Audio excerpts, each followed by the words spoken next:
The Intergovernmental Authority for Development, IGAD, and the African Union joint monitors are expected to arrive in Juba to closely observe whether the parties in South Sudan are honoring the January 23rd cessation of hostilities deal.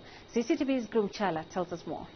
According to officials, a regional African group mediating to end the conflict in South Sudan aims to deploy the first monitors of a shaky ceasefire at the weekend. The monitoring and verification mechanism will be implemented by experts both from IGAD and the AU, as well as few people from the UN and other international partners. Urge the parties to respect and expeditiously implement the cessation of hostilities agreement signed on 23rd January 2014, as well as provide all necessary support to ensure the operationalization of the monitoring and verification mechanism as soon as possible. The IGAD communique after the summit of the region's leaders in Addis Ababa emphasized the withdrawal of alien troops from the theater of fighting in South Sudan.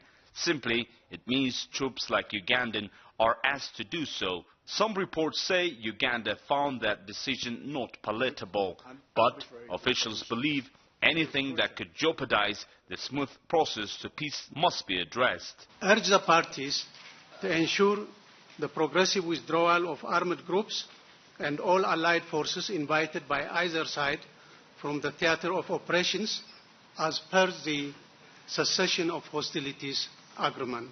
The first precondition is for the two parties to respect the agreement signed, and also the monitoring system to be in place in order to really follow up on the ground. The international calls for the release of the last four of a group of detainees in South Sudan whom the government is investigating over charges they plotted a coup has continued.